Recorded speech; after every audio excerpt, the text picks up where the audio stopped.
Lockdown से पहले गीता के घर का नजारा कुछ ऐसा था कि रोहन ऑफिस जाता था और शिविन स्कूल।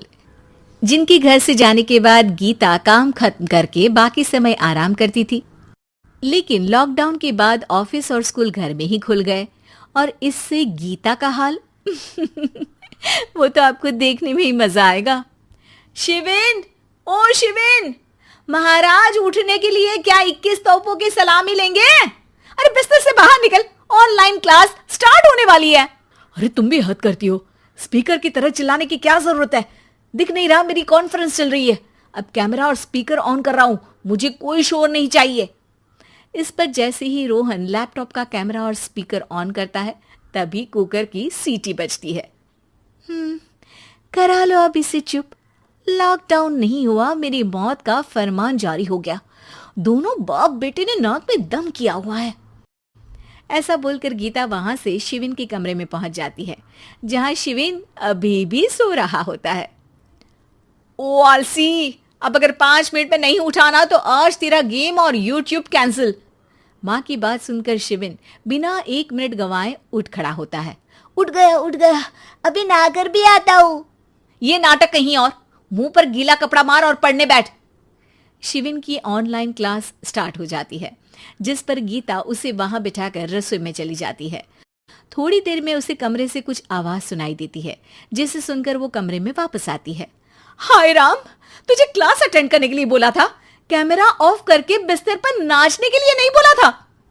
मम्मी मुझे कुछ समझ नहीं आ रहा, आप बाद में पढ़ा देना ना, वैसे भी अटेंडेंस तो लगी गई है। हाँ बेटा, जरूर बन जा, तू अभी से हम सबका बाप बन जा।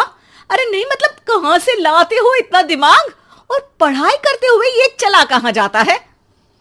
नाइस क्वेश्चन, दिमाग से पूछकर बता दूंगा।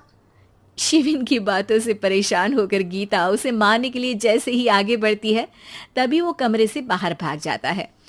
अब शिविन आगे आगे और गीता हाथ में चप्पल पकड़े उसके पीछे पीछे पूरे घर में दोनों घूम रहे होते हैं। इसी बीच वो रोहन के पास पहुंच जाता है और शिविन को मारने वाली चप्पल रोहन के लैपटॉप पर जाकर गिरती है। ओए माँ! मम्मी, अब पापा को चप्पल मार रही हो?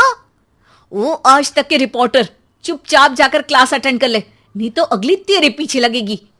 इस पर शिविन वहां से चला जाता है, जिसके बाद रोहन गीता से कहता है, इस सर्कस के लिए कुछ बोलना चाहोगी? अरे क्या करूं, जब से तुम दोनों घर में रहने लगे हो, घर अपने आप ही सर्कस बन गया है और मैं तुम्हारी नौकर। कभी बेटी को संभालो तो कभी बाप के नखरे उठाओ।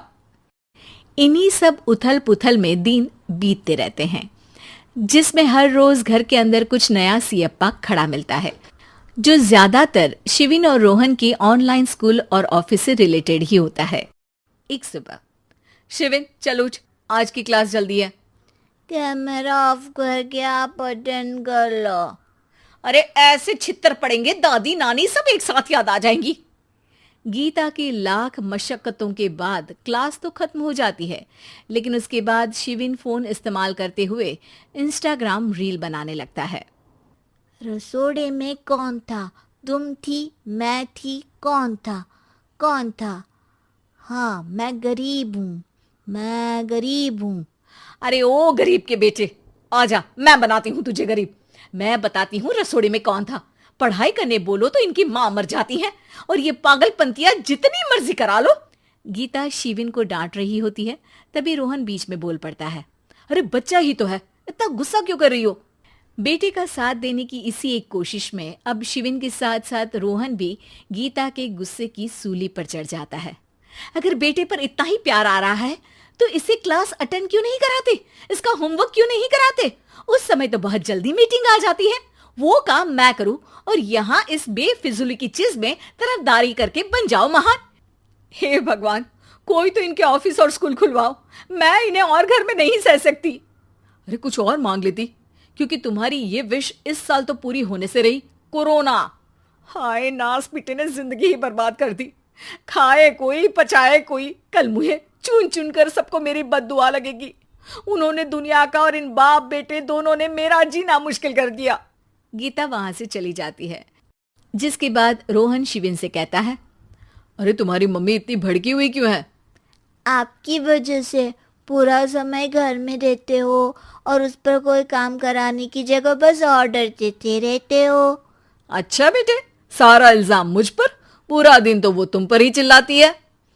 हाँ, मतलब दोनों का 50-50 है, कुछ करना पड़ेगा। वो कहते ना, make the best out of worst. I have an idea. वैसे तुम्हारी माँ सही कहती है, बहुत जुबान चलाने लगे हो, कम बोला करो।